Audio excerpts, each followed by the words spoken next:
The kettle clicked off at 4:47 in the morning.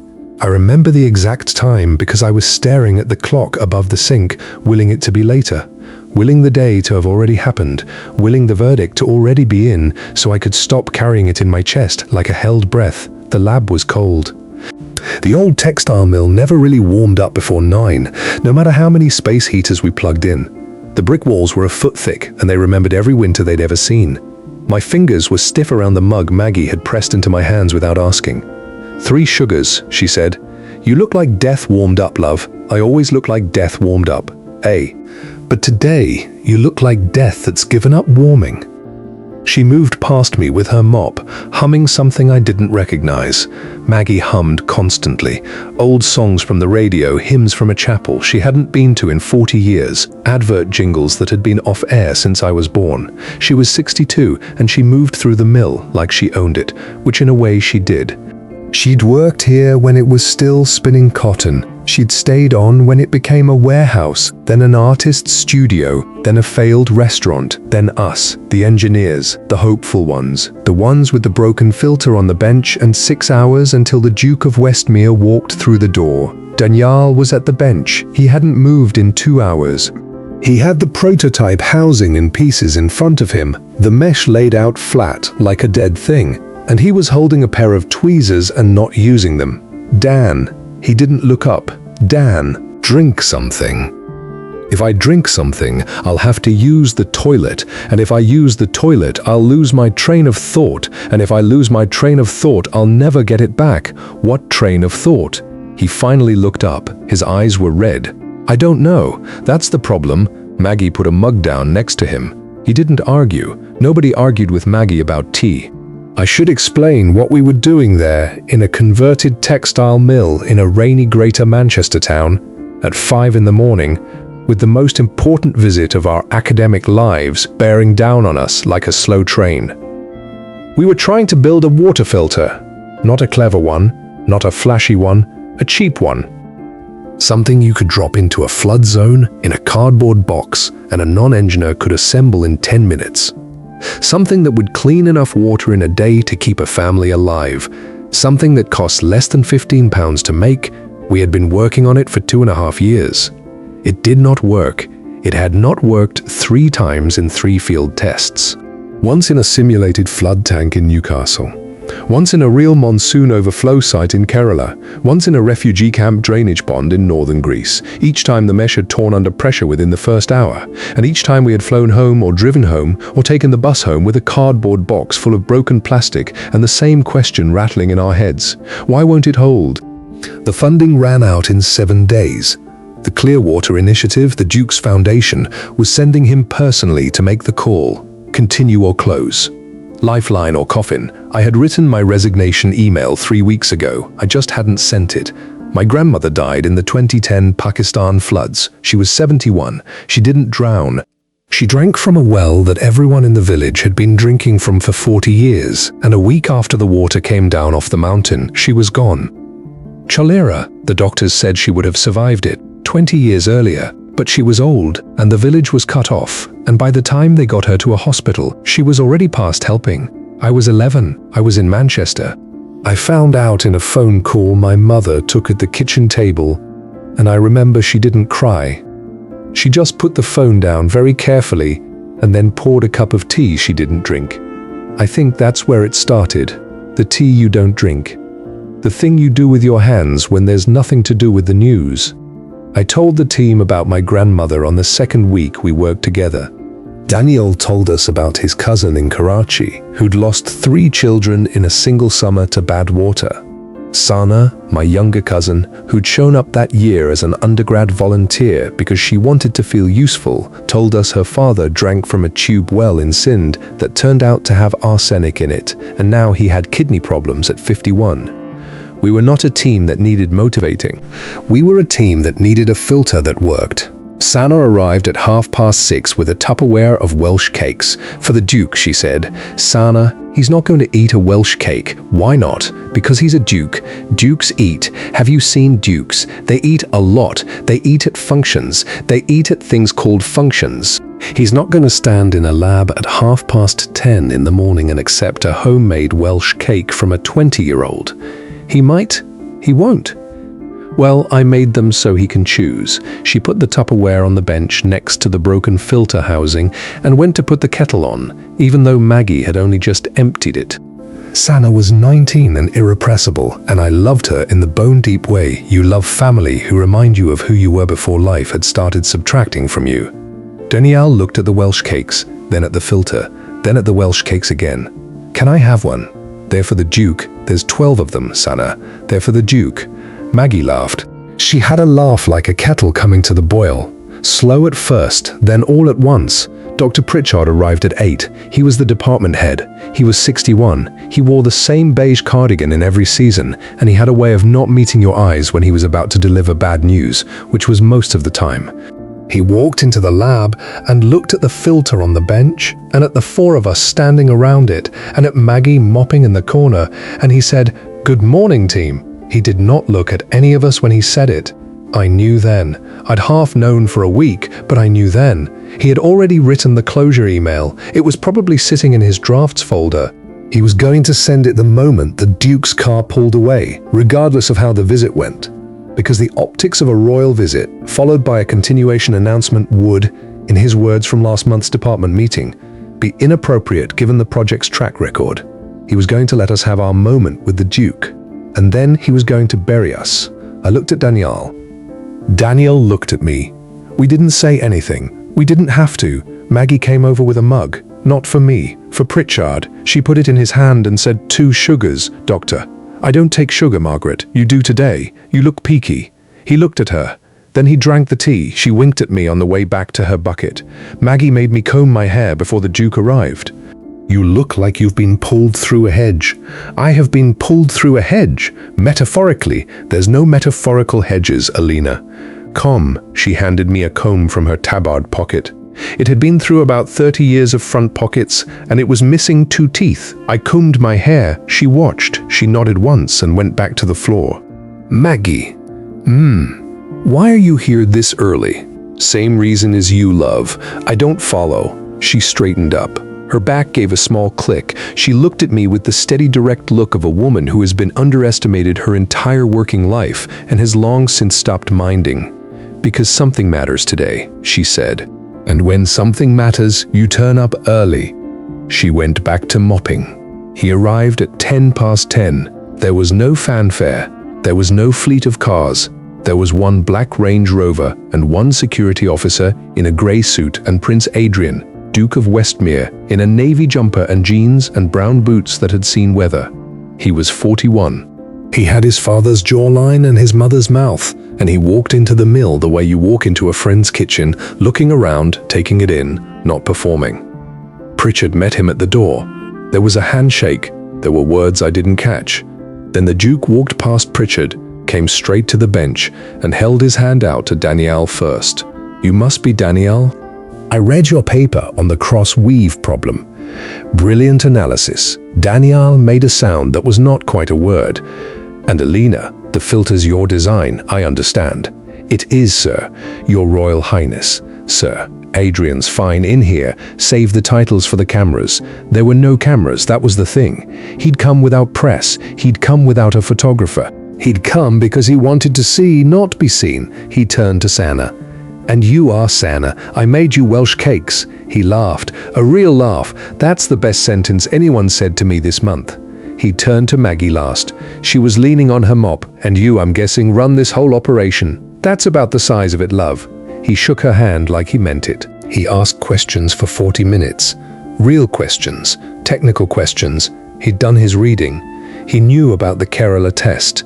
He knew the failure mode. He asked about pore size, about flow rate, about how we'd costed the housing, about why we'd chosen polypropylene over polyethylene, about what would happen if the mesh tore in a field setting where there was no engineer to fix it. That last question I didn't have a good answer to because the mesh did tear and there was no engineer in those settings. That was the whole point. "Shall we run a demonstration?" Pritchard said, in the voice of a man helping someone tie a noose. "Please," said the Duke. We set it up. The tank, the dirty water, the pump, the filter housing in its cradle. Daniel was shaking. I put a hand on his back and felt his shoulder blade through the lab coat. I started the pump. For 90 seconds it ran beautifully. The water came out clear. The Duke leaned in. He nodded. He looked impressed. At 93 seconds, the mesh tore. The water on the output side went brown, and then black, and then the housing made a small sad sound like a sigh, and the flow stopped. Nobody spoke. Daniel turned around and walked to the window. He stood with his back to the room. Pritchard cleared his throat. "Your Royal Highness, I think it's only fair to say that the project has faced significant." "Tia," said Maggie. Pritchard stopped. We all stopped. Maggie was standing with her mop in one hand and her other hand on her hip, and she was looking at the Duke. "I think we could all do with a tea, couldn't we, love?" The Duke looked at her, then at the broken filter, then back at her. "Yes," he said, "I think we could." The kettle took 4 minutes to boil. In those 4 minutes, nobody said anything important. The Duke walked around the lab. He looked at the workbench. He picked up a length of the torn mesh and held it up to the light. He turned it over in his hands. He frowned. Pritchard was rehearsing his speech in his head. I could see his lips moving. Daniel was still at the window. Sana was offering Welsh cakes to the security officer, who was politely declining for the 3rd time, and Maggie was making tea 5 mugs. She knew everyone's sugar. She knew the Duke's, even though she'd never met him, because she'd asked the security officer when they came in, and the security officer had told her without thinking, the way people tell Maggie things. She brought the tray over. She put the Duke's mug in his hand. She put mine in mine. She put Daniel's on the windowsill next to him and said, "Come back when you're ready, love." "We're not done." He turned. He came back. He sat on the stool next to me. Maggie looked at the mesh in the Duke's hand. "Why does it keep tearing, love?" She was looking at me, not the Duke, me. I was too tired to be careful. I said, "The cross weave can't take the pressure differential when sediment loads spike. The fibers separate along the bias. We've tried 3 weaves. None of them hold under field conditions." She nodded slowly. "We had that," she said. I looked at her. "On the looms," she said. 1978. The cotton kept tearing under tension when the humidity changed. We were losing whole bolts. The supervisor was tearing his hair out. The Duke had gone very still. "What did you do?" I said. "We weren't weaving it right." "We were weaving it on the straight. You can't weave high-tension cotton on the straight. You weave it on the bias. 45 degrees off true. 45 exactly. The fibers take the load diagonal instead of straight on, and they don't separate because the tension's spread across 2 axes instead of 1. She put her tea down. She picked up the torn mesh. She picked up a teaspoon from the tray. She picked up a dishcloth that was hanging on the bench edge, clean, but a dishcloth, and she tore a strip off it with her teeth. "Watch," she said. "I have replayed what happened next more times than I can count." She laid the mesh out on the bench. She showed us where the fibers ran. She showed us the angle they were running at. She took the strip of dishcloth and she folded it 45 degrees off true, and she laid it over the mesh and she said, "There, you weave the support layer at 45. The mesh stays at 90, the forces cross, nothing separates." She looked at me. "It's not engineering, love. It's just weaving. We knew it in the mill in the 70s. Anyone who worked the looms knew it." Daniel stood up. "Alina, I know.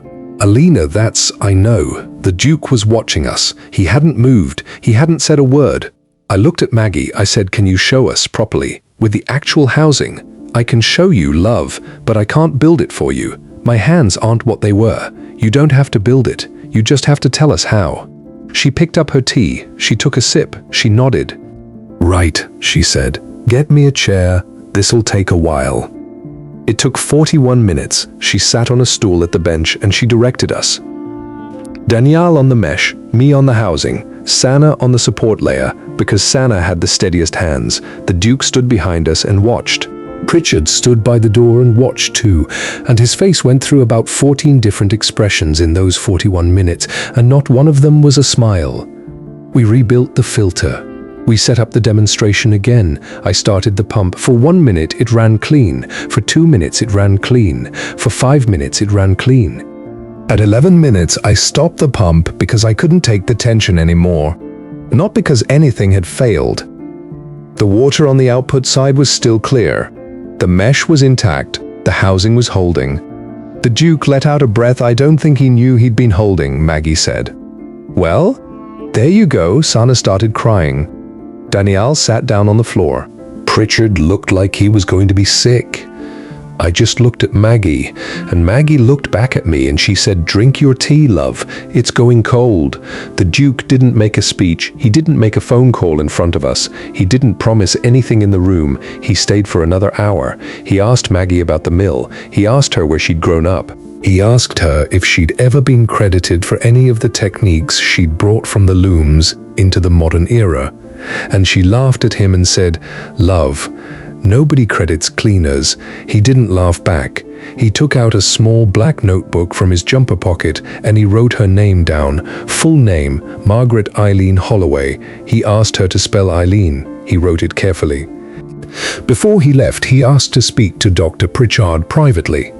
They stepped into the corridor. I don't know what was said. I know that when they came back, Pritchard's face was the color of the mill walls and the Duke's face was perfectly calm. The Duke shook all our hands. He took 2 Welsh cakes from Sana's Tupperware. He told her they were excellent. He told Danielle to publish the bias weave finding immediately and to credit Margaret Holloway as co-inventor. He told me to keep going. To Maggie he said, "I'd like the Clearwater Initiative to retain you as a consultant, properly paid with a contract. Would that be acceptable?" She thought about it. "I don't need the money, love. I've got my pension and my flat's paid for." "Then what do you need?" She looked around the lab. She looked at her mop, leaning against the wall. "I could do with a new mop," she said. "This one's seen better days." He laughed. It was the first proper laugh I'd heard from him all morning. Not a polite one, a real one. "Margaret," he said, "I will personally send you the finest mop in the United Kingdom. Get on with you." "I mean it. I believe you. Go on. You've got a country to run." "I really don't. My brother does." "Well, go and help him then." He went. 6 months later, the filter went to Sylhet, Bangladesh. Northeast, the monsoon that year was bad. 40 villages cut off. The Clearwater Initiative dropped 300 units in cardboard boxes from a helicopter, and a coordinator on the ground assembled them with local volunteers in 2 days. One of the villages was on the edge of a floodplain about 60 kilometers from where my grandmother had grown up. Not her village, a village like hers. A village where the well water had turned black and the children were starting to get sick, and the nearest hospital was 4 hours away on roads that were now rivers. The filter worked. It worked for the whole monsoon. It worked through 3 sediment surges. The bias weave held. Nobody had to send an engineer. I got the report on a Tuesday in November. I read it at my desk. I read it twice. Then I went and found Maggie, who was in the corridor with her new mop. A proper industrial one, sent in a crate from London with a handwritten note from the Duke, and I told her. She nodded. "That's grand, love. Maggie, people are alive because of you. Peoples are alive because of all of us. Don't make it weird. It is weird. It's allowed to be weird." She looked at me for a long moment. Then she said, "Put the kettle on." I did. 2 years later, the mill is a working research site. We have a proper team now. 12 people, 3 nationalities, a small grant from the Welsh government and a bigger one from the Clearwater Initiative. Daniel is doing his PhD. Sana switched from English literature to engineering, which her mother is still annoyed about. Dr. Pritchard took early retirement. In the entrance corridor on the wall by the door, there's a framed photograph. It's not of the Duke. He's been here twice since the first visit, and he asked both times that there be no photographs on the wall of him. He said it wasn't his project. It's not of the team. We're not on the wall either. It's a photograph of Maggie. She's sitting on her stool at the bench on the morning of the breakthrough. She has a cracked mug in one hand and a strip of dishcloth in the other. She's not looking at the camera. She's looking at the filter housing in front of her with the expression of a woman who has just remembered something she learned 46 years ago and is mildly surprised that anyone is finally interested. Underneath the photograph, there's a small brass plate. It says, "Margaret Eileen Holloway, co-inventor." She hates it. She says it's embarrassing. She says she's going to take it down one of these days. She hasn't. She won't. I walk past it every morning when I come in. Sometimes I stop and look at it. Sometimes I touch the brass plate with my thumb, because the metal is cool and steady, and it reminds me that the world is held together, mostly by people who do not expect to be thanked. The Duke came to see our prototype. He stayed to carry the water, but it was Maggie who taught us how to hold it.